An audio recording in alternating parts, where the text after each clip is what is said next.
Wisconsin Eye's 2014 election coverage is brought to you by the Wisconsin Hospital Association. For over 90 years, a valued voice for Wisconsin hospitals, supporting high-quality, high-value care in communities like yours.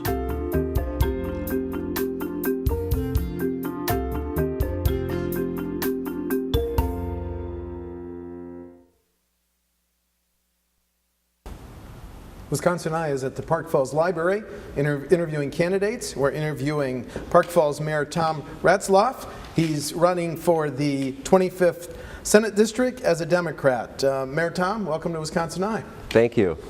A programming note, Wisconsin Eye appreciates the support of the Wisconsin Hospital Association, which represents more than 139 hospitals and health systems, for making these candidate interviews possible. I know there's an opening. You're seeking to replace Senator Joe, correct? Correct. Okay. But there must be, talk about the top issues why you want to make the jump from mayor to state senate. Well, as a mayor for the last 10 years, I've been especially involved with what's been going on in Madison as a member of the Wisconsin League of Municipalities. I have worked on their behalf on their lobbying team, and then here in the last 2 years I've been part of their legislative advisory committee. So I've been no stranger really to what's been going on in Madison, and I think when Bob announced his subsequent retirement, that I thought, well, maybe now would be a time to make a run for the 25th Senate District seat, to hopefully continue to make a difference for people in northern Wisconsin. You've lived with the impact of Act 10. Was it a good or bad thing for your community of Park Falls, Mayor? Act 10 didn't really bother the city of Park Falls as much probably as it or affect our community as much as it did other communities, because we had actually had our employees working towards paying part of their health care and retirement prior to Act 10 coming into place. So we were already working towards that.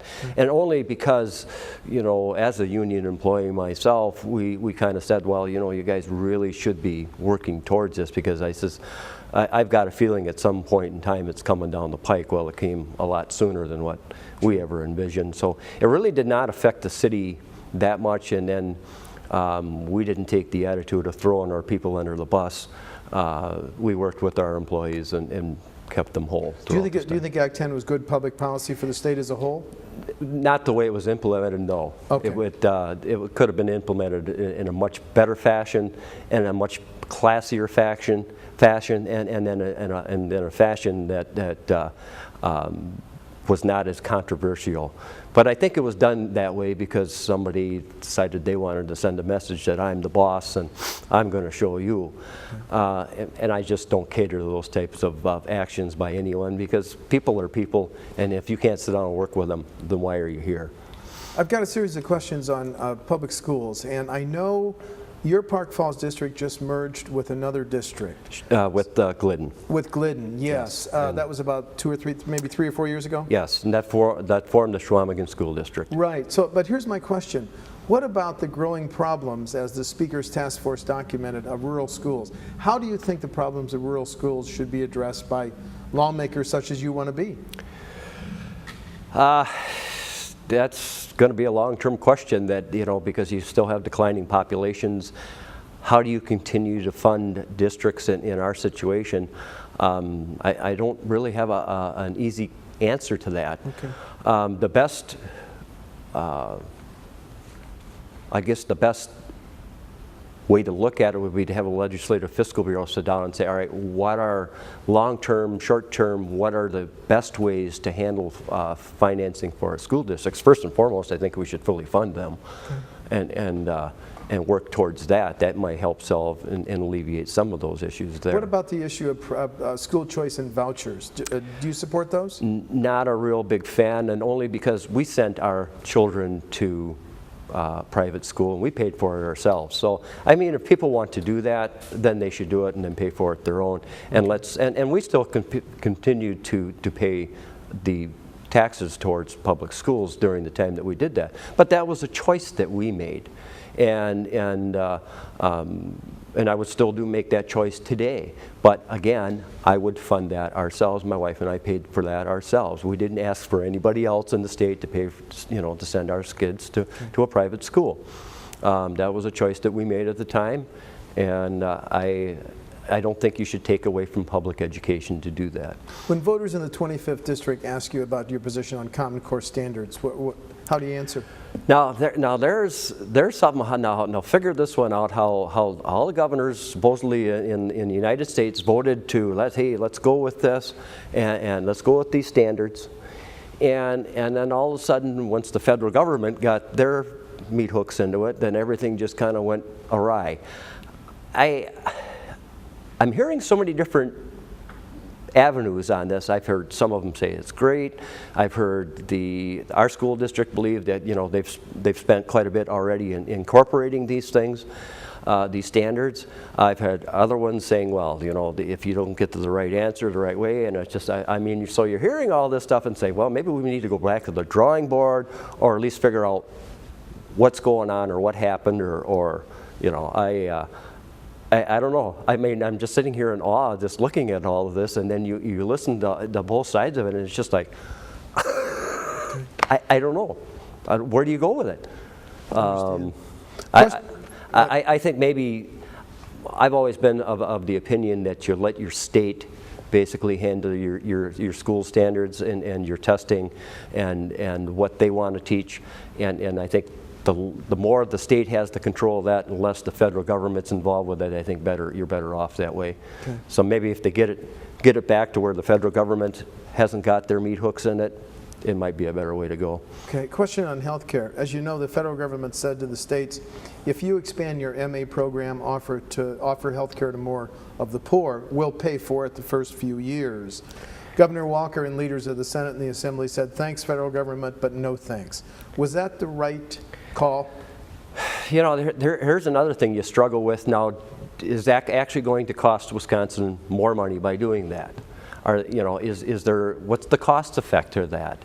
And are people falling through the cracks now that are continuing to fall through the cracks and still cannot get health care through ACA? So I'm not sure if that's the right call or not. Right now, I would say that probably not.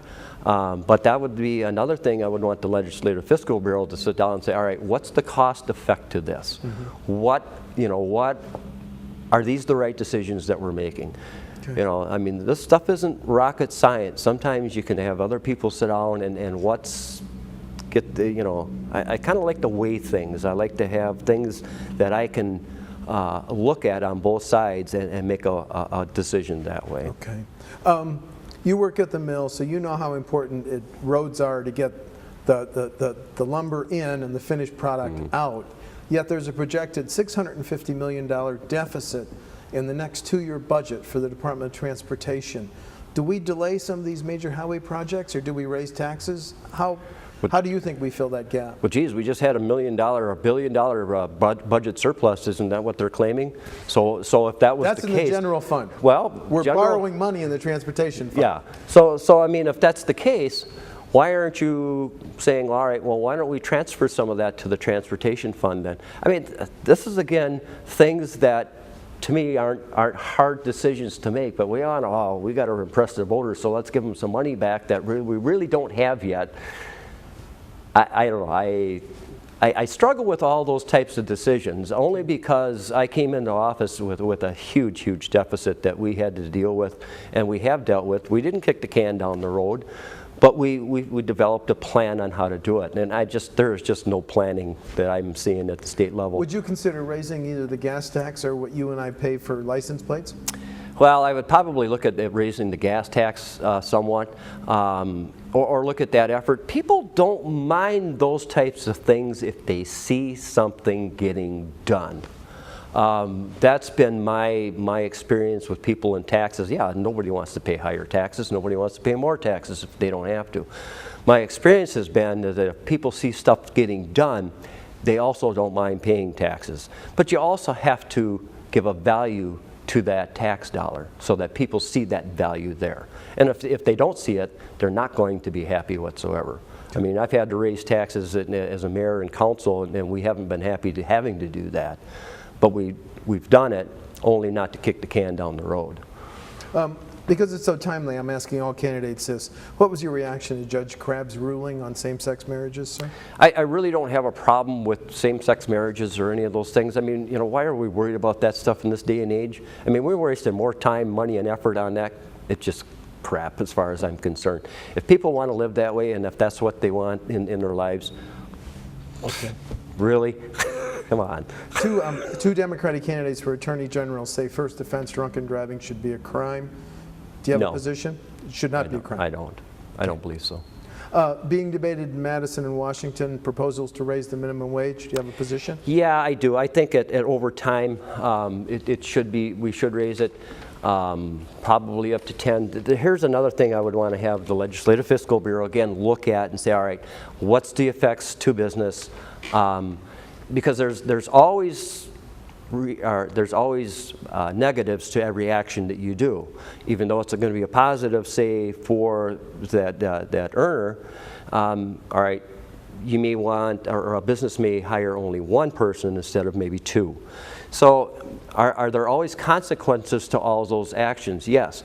I don't think a lot of times that's being looked at or has been looked at or even thought through. So I would kind of want to have a study on it to kind of say where it goes and how maybe you do it over a period of time and say, you know, okay. Especially in an economy maybe that's coming up where business may have better ability to afford to do it. You want to try and raise everybody's standard because that actually raises everybody's ability to buy more goods and services, and that can actually help the economy also. On your campaign website, you said you'd like this area, this region, to have a greater ability to compete economically, and then you cite the need for roads, schools, airports, and broadband. Yeah.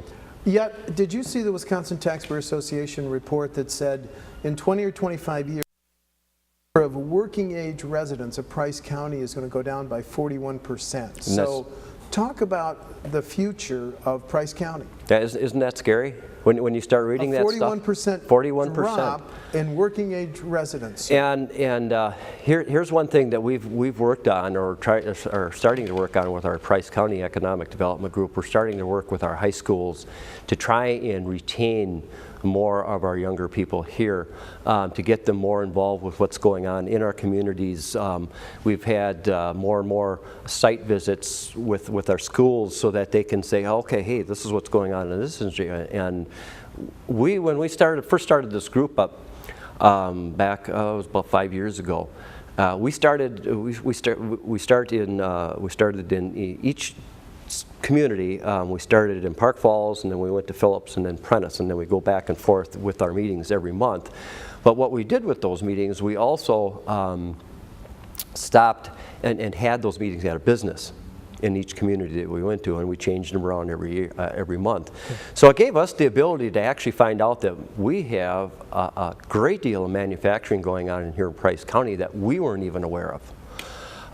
So that now that, you know, we've said, well, we need to get the schools involved with this, our high schools especially, so that they even are aware, so that, you know, we've had kids starting to come to business and industry now within the county so that they actually know what's here. And a lot of kids who have actually even visited the paper mill say, well, I didn't know they had those type of jobs here. I didn't know they had those types of jobs here. So we're trying to create interest back in the community that hopefully that, you know, you can stem some of that stuff off and start bringing your kids back, but keeping you know, them here, keeping kids here, you know. But along with that, you know, we're very fortunate here in Park Falls as far as broadband. I mean, we've got 3 companies that offer that, but you don't see a lot of it throughout northern Wisconsin, and the investment has not been there has not been encouraging investment for it throughout northern Wisconsin, and you know, that's where we're kind of lacking. And I think we need that investment. We need, here's another thing, you know, you have these supposedly surplus funds, so why aren't you reinvesting right now in your state, in your, taking that money and say in the some of your worst counties in northern Wisconsin and saying, we need to start building these counties and these communities up in these northern counties right now to help our situation in the state, because it'll all help in the long run, and that's not being done. It's not even being looked at. And you can't keep cutting back on communities. Communities are where your jobs are made. But when you limit your community's ability to operate, I mean, that, you know, they want to figure out why you're not creating jobs. Well, you can't do it when you keep cutting your communities back, and that's what the Republicans have done. You know, you're not going to keep creating jobs when communities are just scrambling to operate. Finally, I want to give you a chance, if you want to highlight differences between you and your two opponents in the primary. Well, I don't know. I think we're probably, I'm not sure about the one. I know with Janet, I think we're probably all after the same thing, and that is the jobs, the infrastructure, and those types of things, and how do you get it up here. Well, maybe one way you have to be a salesman, I don't know. But the stuff can't be rocket science for anybody down in Madison. I mean, if anybody else can't say that, you know, when you're in a situation like we are in northern Wisconsin, this is, you know, you need to do things to prop up this part of the state right now. No different that if the situation was in the southern part of the state, we better be getting off our butts and doing the same thing down there. You know, you need to have a real interest in the state of Wisconsin, not just your own district. And I have a real interest in this whole state, this whole district. And I want to get Wisconsin back up and moving. But, you know, I've got some different ideas on how to do that. And I think we can get that job done. Very good. Thank you. Mayor Tom Ratzlaff is from Park Falls. He's the mayor of Park Falls. He's a Democratic candidate in the 25th Senate District. The primary is August 12th. Mayor Ratzlaff, thanks for talking to Wisconsin Eye. Thank you. Thank you.